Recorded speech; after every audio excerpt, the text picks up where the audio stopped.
এবছর 27 জুন পালিত হবে রথযাত্রা উৎসব। চলুন আজ আমরা জেনে নিই এই রথযাত্রারই কিছু ইতিহাস এবং রথ নির্মাণের গল্প। পদ্মপুরাণে কথিত আছে, বোন সুভদ্রা দেবী শহর ঘুরে দেখার ইচ্ছা প্রকাশ করলে জগন্নাথ ও বলভদ্রদেব রথে চড়ে বোনের সেই ইচ্ছা পূরণ করেন।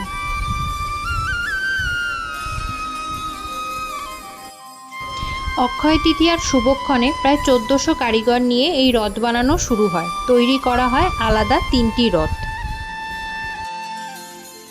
এই রথ তৈরি করতে লাগে নিম কাঠ, যা হতে হবে সোজা এবং খাঁটি।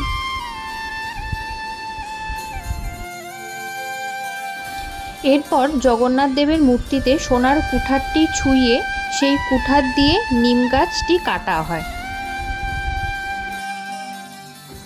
এই রথ তৈরিতে ব্যবহৃত হয় না কোনো পেরেক, থাকে না কিন্তু কোনো মাপঝোঁকও। জগন্নাথ প্রভুর রথের নাম নন্দীঘোষ।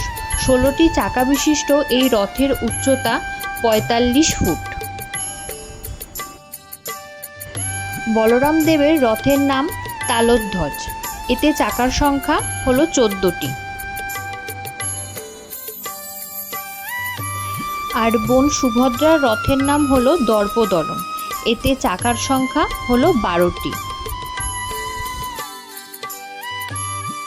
পুরীর রাজা এবার 3টি রথের পূজা সেরে মন্দির চত্বর ও রথ যে রাস্তায় অগ্রসর হবে সোনার ঝাড়ু দিয়ে তা পরিষ্কার করেন। এরপরই জগন্নাথ বলরাম সুভদ্রার রথ নগর পরিক্রমা সেরে গুন্ডিচা মন্দিরে এই যাত্রা শেষ করেন। এখানেই তারা বিশ্রাম নিয়ে আবার ফিরে যান পুরীর মন্দিরে, যা উল্টোরথ নামে পরিচিত। কথিত আছে, রথযাত্রা দর্শন করলে আধ্যাত্মিক জ্ঞানের বিকাশ ঘটে।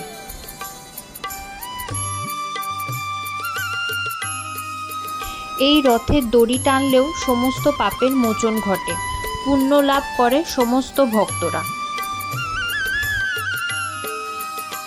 আমার এই ভিডিওটি ভালো লাগলে অবশ্যই একটি লাইক করবেন এবং সাবস্ক্রাইব করবেন আমার চ্যানেলটিকে।